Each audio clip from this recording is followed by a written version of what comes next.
of guys like Doug Marrone or Gus Bradley, Mike Mularkey, that didn't come with the drama or the ego or the super rich contract of Meyer.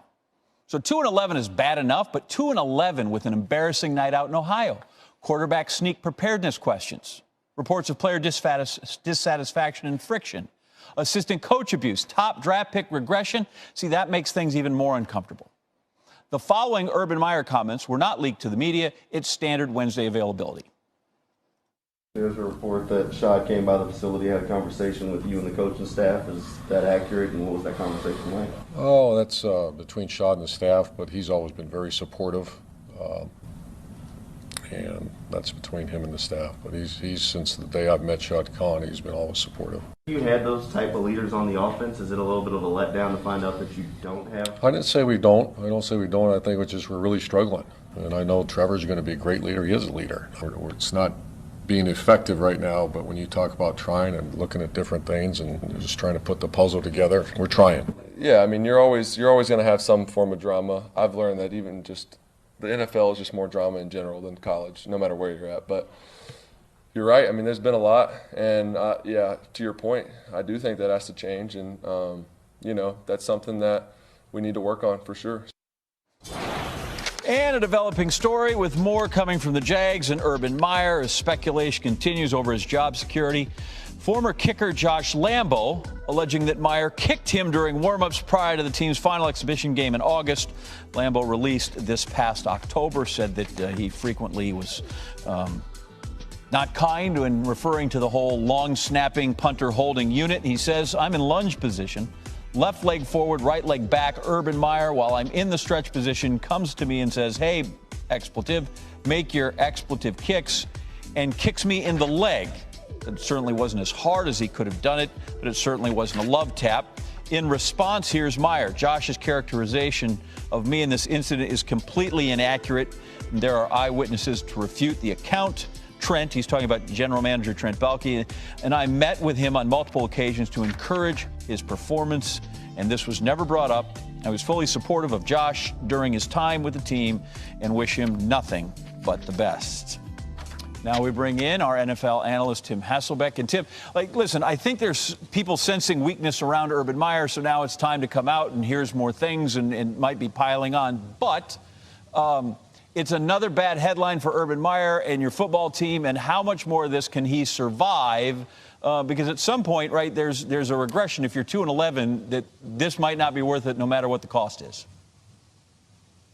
Well, yeah, I'm not sure how much of it you can survive, John, to be honest with you. And, as for, the piling on, I think, in some cases, guys feel like, now might be the right time to say something because this is how I was treated inside that organization by that head coach. And I know I'm not alone, and I know there's other people that have been treated that way. And, as for surviving it, this is different now. There's a players union. This is pro football. And the players union is going to have to, demand that this is investigated, that it's looked into. And I think ultimately, whether it's coaches in the National Football League, whether it's players in the National Football League, there's a certain amount of respect that, needs to exist inside an organization, whether it's on the practice field, in the locker room, in meeting rooms. And so it just feels like, that sound that you played is kind of interesting. Trevor talking about they've had a lot of drama. The drama's come from the head coach. That's the crazy thing about this. Oftentimes it's players that are maybe immature causing the drama. This is coming from the head coach. I don't know how he survives it. All right, Tim. Yeah, it changes, right? In college, it is coach-player, and in the NFL, it's more player-coach. We appreciate your perspective on this, and as always, just keep our finger on the pulse of it. Thanks, Tim. Leagues. He hit Shad Khan's desk and should be a part of the investigation into the culture being built by Meyer in his first year. The story broke early this evening on the Tampa Bay Times website. In the report, Josh Lambo was quoted as saying that Urban Meyer kicked him while he stretched before a training camp practice, then threatened to cut him if Lambo reacted negatively in front of teammates in the future. First, some background. Lambo had struggled in the preseason, and the kicker says that in the week leading up to the third and final preseason game of the year, he was stretching before a practice in a lunge position, he told the Times, when Meyer called him a derogatory name and says, "Make your effing kicks." and then kicked Lambeau in the leg. Lambeau was quoted as saying the kick wasn't as hard as Meyer could kick him, but wasn't a love tap. 5 out of 10, Lambeau said. Here's what Lambeau told the Times, quote, "I don't care if it's football or not. The boss can't strike an employee. And for a second, I couldn't believe it actually happened. Pardon my vulgarity. I said, 'Don't you ever effing kick me again.' And his response was, 'I'm the head ball coach. I'll kick you whenever the F I want.'" Meyer denied the incident took place, as Lambeau described. Lambeau also said that the next day, Meyer cornered him when Lambeau told him again not to kick him. According to Lambeau, Meyer said that if Lambeau ever spoke to him like that again, he would be out of here. Lambeau missed 3 field goals and 2 extra points in the first 3 weeks of the regular season and was cut. While Lambeau was struggling, Meyer publicly lauded Lambeau, saying that he was as hard-working a kicker as he had ever been around. The Jaguars declined any further comments beyond what was quoted in the article, which included this from Urban Meyer, quote, "Josh's characterization of me and this incident is completely inaccurate, and there are eyewitnesses to refute his account. General Manager Trent Baalke and I met with him on multiple occasions to encourage his performance, and this was never brought up." Lambeau was quoted as saying that the reason he's going public now is that he was upset by the way Meyer reacted to the NFL.com story, which filed last week, reporting that Meyer had harangued assistant coaches and had a dispute with wide receiver Marvin Jones. Right now, this situation with Lambeau is a he said, but 1010XL's Frank Frangie says it should take Shad Khan not very long to figure out exactly what's happened. Yeah, and look, Shad's a smart guy, and Shad's a connected guy. He will, if he doesn't know the details, he'll learn the details of this thing, and he'll make sure he knows both sides of it. I just don't, I think it's premature to guess at what might happen. But to your point about an investigation, again, Shad didn't build all these businesses and have all this money and all this success in life by not being attentive to detail. He'll learn all there is to learn about this. The team will. I don't know where it's going to go. I really don't. But I do think, again, it's important that both sides of the story come out, and then the team makes an informed decision, if indeed there's a decision to be made here. The Jaguars tell me they will have no further comment about the allegations other than what appeared in the story in the Tampa Bay Times. Meyer is not scheduled to address the media again until Friday after practice. Mary?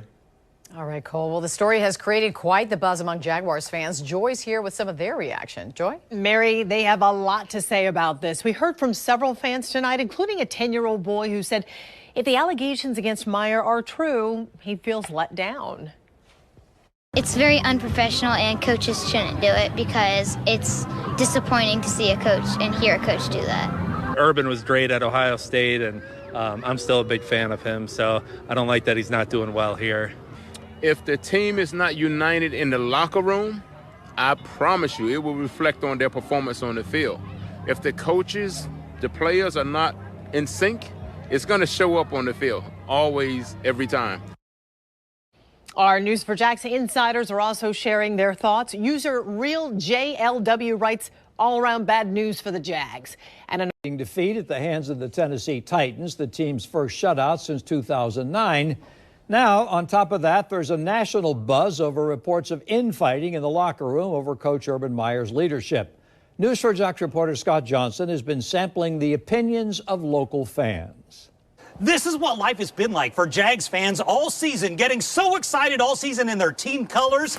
Then all of a sudden, a steady stream of bad news that won't end. This is the football season. Just make it stop. A quick scan of national headlines shows the drama filling the Jaguars organization right now.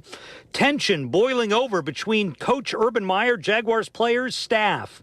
Here is what's protecting Urban Meyer right now. The Jaguars owe him a ton of money. And this headline saying Meyer threatens to fire source of leaks after reports of in-house drama. Now even the diehard fans like John Fichter, a man who has literally recreated his apartment into a shrine of all things teal and black, thinks Meyer has to go. Do we need to fire a coach again? Well, I hate to say this, but the tea leaves are on the wall here.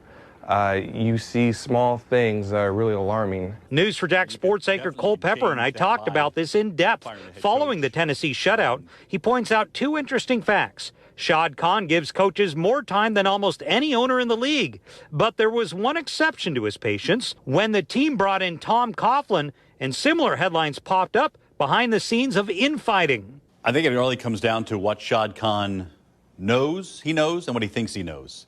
If he believes a lot of this stuff that's coming out about infighting with the assistant coaches, with confusion or debate among the players, then Shad's going to have to make a decision about whether Urban Meyer is capable of becoming a good NFL coach. Now sitting at a tear-jerking 2-10, the team is stuck in a seemingly never-ending cycle of losing. As Victor hit me with a name I hadn't heard related to the Jaguars in a long time. So I think it's best that we do get rid of him and then bring one of our own guys back. Like what do you mean? Byron Leftwich. You want Leftwich back? We want Leftwich back. Victor is on the bandwagon of former Jaguars QB Byron Leftwich, who's now thriving as a quarterbacks coach with Tom Brady in Tampa Bay. And now I got to get back to the drawing board and wash this all off because Van Passion hasn't got it done. Nothing's got it done this year. The one thing I want to point out about that Tom Coughlin firing a couple years back, it happened after there was rumors of infighting behind the scenes and unhappiness among players. I know it's hard to take me seriously right now, but we are reporting this stuff to you. I'm going to send it back to you. And 2 victories. The Jaguars have just fired him because of what owner Shad Khan is calling missteps. The moves were made just hours after ex-Jaguar player, their place kicker Josh Lambo, told a Florida newspaper that Meyer had kicked him during a practice in August. We welcome in Adam Schefter now, live on to SportsCenter. And Adam, this was a finality perhaps that we could see coming, but for it to arrive at this hour of the day now, how'd that happen? Well, Scott, I think you have to factor this in. The report came out this afternoon about Urban Meyer allegedly kicking his kicker, former kicker, Josh Lambo, during the summer. You had Shad Khan at the owners' meetings in Dallas. And so I think Shad Khan had to get back. I'm sure there were lawyers involved to try to figure out a resolution to how to resolve this relationship in the most diplomatic of ways when it's not that diplomatic. And they had to figure out how to essentially end this. Now, they have reached that decision tonight. Urban Meyer's out as the Jaguars head coach. I don't know that they've finalized any particular agreement, whether or not they will pay him any of the remaining money on his contract. He signed a 5-year contract in January of 2021. So he did not even make it to the 1-year mark, Scott. Basically, has 4 years left on that contract, and I'm sure there's going to be some money in dispute here, and it'll be a job for the lawyers to figure out exactly how to handle this going forward. In talking to people around the league, there are enough people who believe that the Jaguars will have sufficient evidence to fire him for cause. I'm sure Urban Meyer will argue that he had a 5-year commitment from Shad Khan, and we'll see how the lawyers decide to figure out this arrangement going forward. The bottom line to this is, when the Jaguars report to work in the morning, Urban Meyer will not be the coach of the team. Darrell Bevel, the offensive coordinator, will take over. He will be the interim head coach, and he will lead this team for the remaining part of the season before Jacksonville once again embarks on another head coaching search. Adam, you're in the news breaking business, not the opinion business as much, but I'm curious, over the course of, say, the last few months, the direction that this was going. You think about so much enthusiasm and optimism. They get Lawrence. You've got a coach who had won so much at the college level, and the injection of enthusiasm in Jacksonville. Here we go. And I don't know how it could have gone any worse. Was this a finality prior to the story today with Lambo that you were hearing or believed was where we would ultimately land? Well, listen, obviously there was a lot of reporting done on Urban Meyer over the weekend. And at that point in time, I had been told specifically that Shad Khan was planning to stick with Urban Meyer. When he arrived at the owners' meetings this week, after you saw Urban Meyer walk off the field in what turned out to be his last game as the Jaguars head coach, when he had a look like he did not enjoy this job anymore. Everybody saw the video of him with Mike Vrabel. It was almost this indifferent look of somebody who was unhappy doing a job. And many coaches, they kill for the opportunity to be a head coach. Right. That did not look like something that Urban Meyer enjoyed doing, Scott. It looked like it was something that he just dreaded. And all the bickering and all the speculation and all the criticism where he says we're going to find the leaks and we're going to fire the people who had the leaks. It was very Richard Nixonian. And I think that as Shad Khan saw the events of the weekend and processed and digested all the information and thought about it, when he got to the owners' meetings, he said, we're going to do what's best for this team. And I think he hadn't decided yet. And then we get another story that the Jaguars were informed about early this morning, where he's accused of kicking Josh Lambo, the former kicker, in practice and demeaning him with certain language. And I think ultimately, when you're on the fence and trying to make a decision about a guy, I guess I'm making the inference here, Scott, that Understood. perhaps pushed it over the edge.